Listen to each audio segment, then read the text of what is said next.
존경하는 국민 여러분, 그리고 선배 동료 의원 여러분,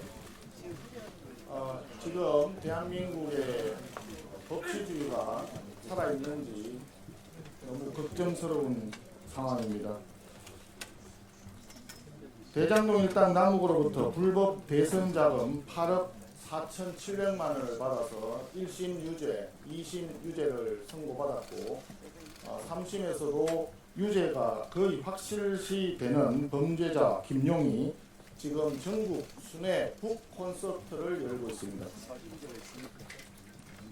여기에 국회의장, 여당 대표, 국회 법사위원장, 경기도지사 등등 정권 실세들이 우르르 몰려가서 제가 보기에는 아부성 발언을 지금 늘어놓고 있는 것 같습니다. 제정신을 가진 사법부라면 무죄 취지로 파기환송할 것이다, 이런 이야기도 있었고요. 검찰과 법원 개혁을 해서 김용이 제자리로 돌아오도록 하겠다. 범죄자 김용을 제자리로 돌려놓는 것이 사법개혁이라고 하는 이야기입니다. 앞뒤가 맞는 얘기인지 저는 이해가 잘 안 됩니다. 아마도 사법부를 때려잡아가지고 범죄자를 영웅으로 만들겠다, 그런 노골적인 협박 선동 아닌가 싶습니다. 그런데 김용이 저토록 위세를 부릴 수 있는 사유가 도대체 뭘까? 첫째, 이재명 대통령이 이런 얘기를 했다고 합니다. 내 분신과도 같은 사람. 이재명 대통령이 직접 인정한 최측근 실세이기 때문에 가능한 이야기입니다. 둘째, 김용의 죄는 김용 개인의 비리가 아닙니다.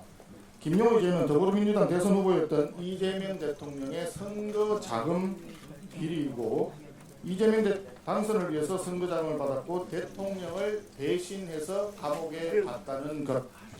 그래서 그렇게 뻔뻔스럽게 위세를 부릴 수 있는 것 아니냐라고 하는 것이 국민들의 생각이신 것 같습니다.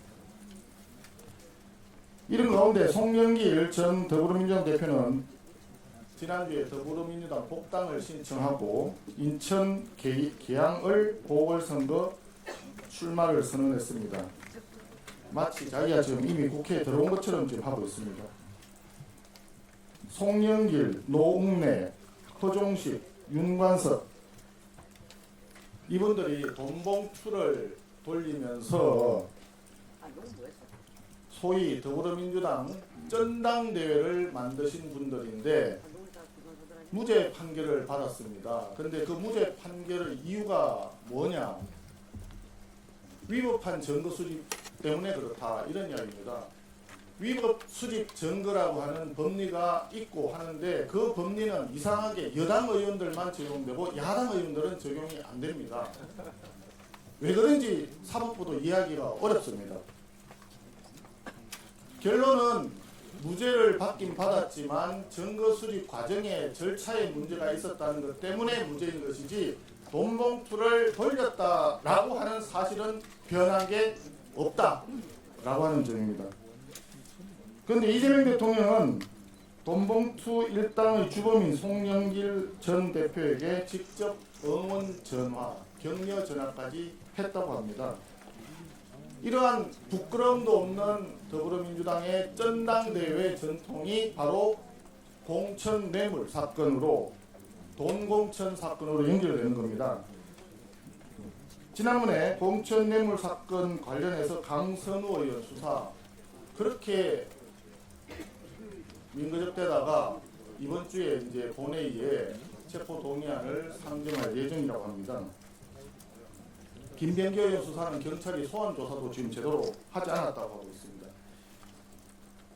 거기에 덧붙여서 통일교 게이트 사건에 제일 먼저 이름을 올렸던 전재수 전 장관이라고 해야 되나요? 전재수 전 장관의 경우에는 4천만 원 플러스 명품 시계 2점 이렇게 처음에 나왔던 것이 어느 날 갑자기 금액 숫자가 좀 달라지고 이상한 상황이 벌어지더니 지금 전재수 전 장관은 부산시장 출마한다고 부산 전역에 플랜카드를 내걸고 있는 이런 상황입니다. 더불어민주당이 가진 핑계로 통일교 특검, 공천 뇌물 특검을 거부하면서 경찰은 또 차일피일 수사도 뭉개고 있고, 이런 것이 바로 이재명 정권의 민낯인 것입니다. 돈봉투 주고받고 공천도 돈으로 사고 팔고, 통일교를 비롯한 종교단체에서 검은 후원금 받아 챙기고, 이런 더불어민주당, 이것이 바로 부패한 집단 아닙니까?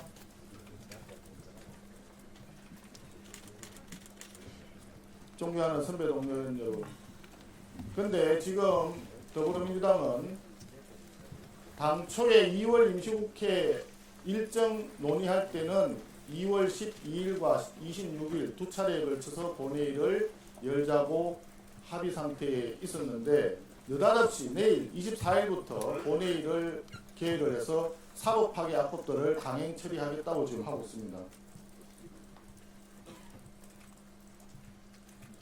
사법 파괴 악법들 중에 강행 처리하겠다는 것 중에 첫 번째가 법 왜곡죄입니다. 법 왜곡죄는 결과적으로 검사들에게 이재명 대통령 공소 취하를 하지 않으면 당신도 고소 고발 당할 수 있다, 그런 협박 아니겠습니까? 거기에다 대법관 증언, 이재명 대통령과 더불어민주당 입맛에 맞는 대법관으로 대법원을 장악해서 그들에게 유리하면 풀어주고 야당은 잡아놓고 대법원을 완전히 파괴하겠다는 거 아니겠습니까?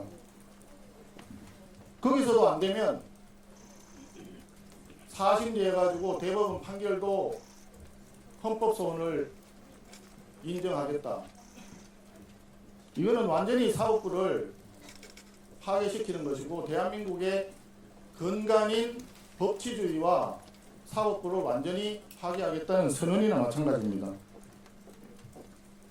그런데 이런 사법 파괴가 왜 지금 이 시점에 저들이 주장을 하고 있느냐? 사법부가 가장 어려운 상황에 있을 때 밀어붙이겠다, 이런 이야기밖에 되지 않고 이재명 일병 구하기 위한 사법 왜곡이다, 저는 그렇게 생각을 합니다.